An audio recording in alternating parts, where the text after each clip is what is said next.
Lock your doors. It's time for another story. I was driving back from a friend's cabin, way out past cell service, on one of those state roads that cuts through nothing but forest for 40 miles at a stretch. I'd checked my gas before I left. Half a tank, plenty to get to the next town. I did the math in my head twice, the way I always do, because I don't make mistakes like that. I never have. That's the part that still gets me. About 20 minutes in, the low fuel light came on. I remember staring at it, genuinely confused, the way you stare at something that shouldn't be possible, like your own eyes are lying to you. I pulled over onto the shoulder just to check the gauge wasn't glitching, tapped the dash the way you do when you don't trust a number, but have no better option. The needle sat dead on empty, not close to empty. Empty, like it had never been anything else. I had maybe 15, 20 minutes of driving left in me if I was lucky, and I was in the exact middle of the exact worst stretch of road to be stuck on. No houses, no gas station, trees pressing in so close on both sides that my headlights barely reached the tree line before the dark just swallowed the rest whole. I kept driving, hoping to close the distance to anywhere before the engine gave out. About 10 minutes later, it did.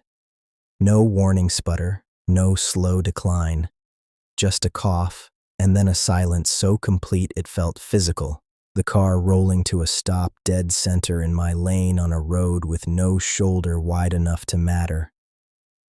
I sat there a minute, engine ticking as it cooled, trying to remember the last time I'd seen another car pass. I couldn't. Not once since I'd left the cabin. Not one set of headlights, not one tail light, nothing. I got my phone out. No signal, obviously. I'd known that going in, but seeing 0 bars while stranded hit's different than seeing it while you're still moving. Different in a way that made my hands go cold. I decided to wait it out, figuring someone would eventually pass, a logger, a ranger, anyone at all. About 40 minutes in, sitting in the dark with just the dome light on, I heard something outside. Footsteps, slow, deliberate, coming from behind the car on the gravel shoulder, each one landing with a weight that didn't sound small. I turned around in my seat, heart already hammering, and there was nothing there. Just road, just trees, just my own taillights glowing red into the empty dark behind me, lighting up nothing at all. I told myself it was an animal. I locked the doors anyway, which I hadn't thought to do until that exact moment, and I don't know why that particular oversight bothered me more than anything else that had happened so far, like some part of me had known, before I did, that the doors mattered. The footsteps started again, closer this time, slow, unhurried, moving around the far side of the car where I couldn't see, dragging slightly with every third step like something was favoring one side. I sat frozen, watching the mirrors, watching nothing appear in them, listening to something that had no visible source circle my car like it had all the time in the world and knew exactly how long that was. Then it stopped, right outside my window. I didn't turn my head. I don't know why. Something in me refused to look. Some animal instinct screaming that looking would make it real in a way I could never undo. That whatever was standing there was only outside the car for as long as I didn't confirm it. I sat like that, engine off, doors locked, staring straight ahead through the windshield at nothing, breath held so long my chest ached, for what felt like hours, but was probably closer to 20 minutes, until headlights finally appeared far down the road behind me. I have I've never in my life been so relieved to see another car. I flagged it down, some older guy in a pickup who gave me a ride to the next town in a gas can without asking many questions, though he did glance at my car once, longer than felt normal, before we pulled away. When he dropped me back at my car the next morning, gas can in hand, I noticed something I hadn't seen the night before.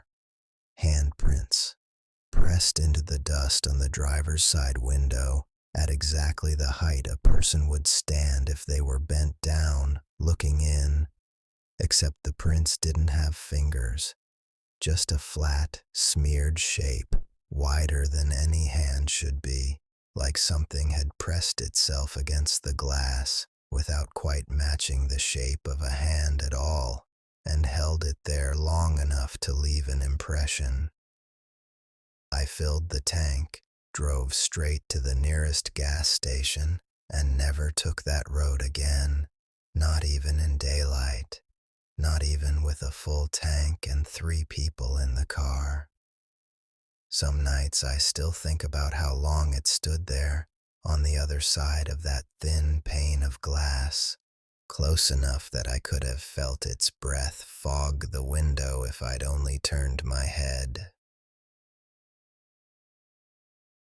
Late night, driving home from visiting my parents, maybe an hour outside the city, and my gas light came on right as I hit a stretch of highway with absolutely nothing around. No exits with services for the next 30 miles according to the sign I'd just passed. I did the math and didn't love the answer. I was cutting it close, and cutting it close on an empty highway at 1 a.m. is a specific kind of dread that doesn't compare to much else, the kind that sits in your chest and doesn't move.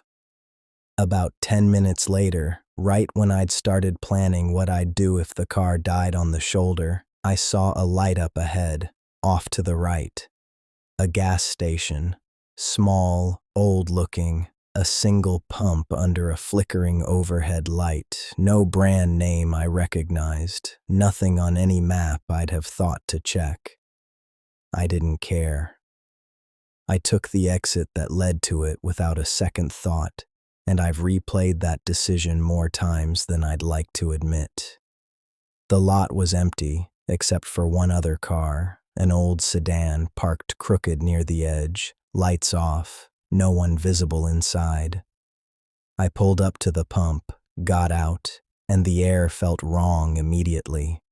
That specific kind of quiet where you notice you can't hear any bugs, any wind, any sound of the highway I'd just left 30 seconds ago, like the station existed just outside of everything else. The pump didn't take cards. There was a small building behind it, lit from inside with a sickly, flickering fluorescent glow. A single figure behind the counter I could see through the window, unmoving, facing straight ahead like a mannequin propped in position, close enough to look human and wrong in exactly the same instant. I walked in to pay cash, bell above the door chiming in a register that sounded wrong, too low, drawn out a half-second longer than a bell like that should ring, like the sound was coming from somewhere other than the actual bell. The person behind the counter didn't look up right away. When they did, they smiled, too wide, too fast, the expression arriving a half-second before the muscles caught up to it, like it had been rehearsed rather than felt. I paid for $20 of gas. They took my money without a word, made no change, didn't need to, and I didn't ask, because some part of me had already decided not to say anything else in that building. I went back out to pump my gas, and that's when I noticed the other car again. Still no one in it. But the driver's door, which had been closed when I pulled in, was now hanging open, just slightly, like someone had stepped out without quite closing it behind them, and I found myself wondering how long ago that had happened and whether they were planning on coming back for it. I pumped as fast as the machine would let me, watching that open door the entire time, watching the space around my own car in the reflection of the pump's cracked screen. $20 of gas took what felt like an unreasonably long time to go through, the numbers climbing in slow, sluggish increments like the machine itself was reluctant to let me finish and leave. I kept glancing at the building. The figure behind the counter hadn't moved from that same position, facing straight ahead, watching nothing, or watching everything, or watching me specifically in a way I couldn't confirm and didn't want to test. The second the pump clicked off, I was in my car and pulling out before I'd even fully closed my door. I didn't look at the sedan again. I didn't look at the building. I just drove, watching my rear view until the lights of that station were long out of sight, and even then, I didn't feel like I could relax my grip on the wheel, my knuckles staying white for miles after there was nothing left behind me to see. I've driven that stretch of highway probably a dozen times since, always checking my gas obsessively before I leave now, refusing to let it drop below half a tank on that road no matter how short the trip. I've never seen that station again. Not the lights, not the sign, not the exit that led to it. I've looked for it in daylight, slowed down at every gap in the trees where I thought it might have been.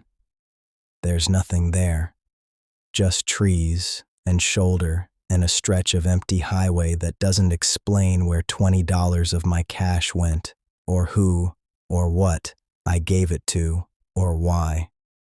Some nights, I swear I can still hear that too low bell chime if I'm driving that stretch with the windows cracked.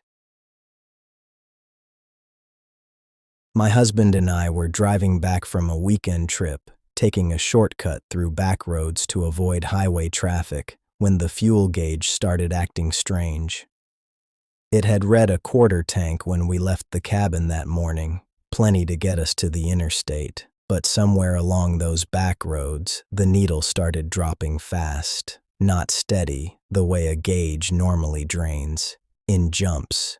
Quarter tank, then almost immediately an eighth, then almost immediately empty, like something was draining it in bursts rather than the slow, even bleed you'd expect from actual driving, like it was being taken rather than used. We pulled over to check if something was leaking, my husband getting out to look underneath while I sat with the hazards on, engine still running, eyes fixed on the tree line without really meaning to watch it. He didn't find anything. No smell of gas, no drip, no obvious cause, nothing that made any sense at all. We got back on the road, hoping to make it to a station before whatever was happening caught up with us. The gauge kept dropping the same way, in these sudden jerks that didn't match the miles we were covering.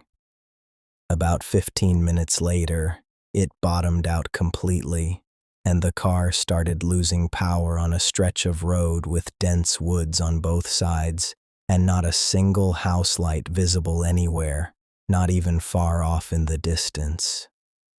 We coasted to a stop right as the last of the power died, engine going silent, just the two of us sitting there in the dark listening to the tick of the cooling engine, and absolutely nothing else. No insects, no wind, no distant traffic, a silence so total it felt like the woods themselves were holding still on purpose.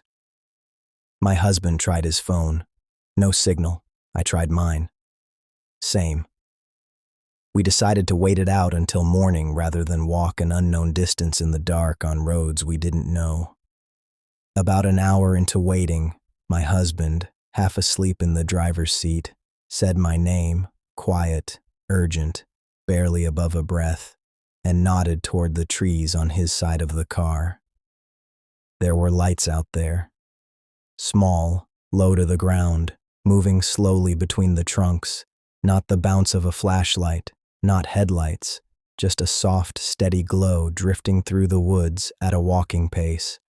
Coming, very slowly, in our direction, unhurried in a way that felt worse than urgency would have. We locked the doors. We didn't discuss it. We just both did it at the same time, like some shared instinct had kicked in without needing words. The lights kept drifting closer, weaving between the trees in a way that didn't quite match how a person would walk. Too smooth, too unbothered by the terrain, never once dipping or stumbling over roots or brush, like whatever was carrying them didn't need to watch its footing, didn't need to watch anything at all except us. They stopped just at the tree line, maybe 30 feet from the car, and stayed there, not approaching further, just glowing, faint and steady, facing us for the rest of that night. Neither of us slept. We just sat there, watching those lights watch us back, both of us too afraid to say out loud what we were both thinking, until the sky finally started turning gray, and the lights, all at once, simply weren't there anymore. Gone in the space of a blink with no sound, no retreat, nothing. A tow truck found us a few hours later after my husband finally got a weak signal out. The driver checked the tank before hooking us up, said something that stuck with me since. Said the tank wasn't empty. Said we had almost a quarter tank of gas the whole time, the exact amount we'd left with. Like the gauge had been lying to us the entire drive for no reason he could explain, like something had simply wanted us stopped there, in that exact spot, for those exact hours, and nothing more. We don't take that shortcut anymore, gas gauge acting strange or not. And some nights, when I catch a soft light moving slow and low outside somewhere, a porch light, a street lamp, doesn't matter what it actually is. I feel my whole body go still before my brain even catches up to why, my hand already reaching for a door lock that isn't there. If tonight's story kept you looking over your shoulder, subscribe, because the darkness always has another story to tell. Lock your doors, check your windows, and I'll see you after dark.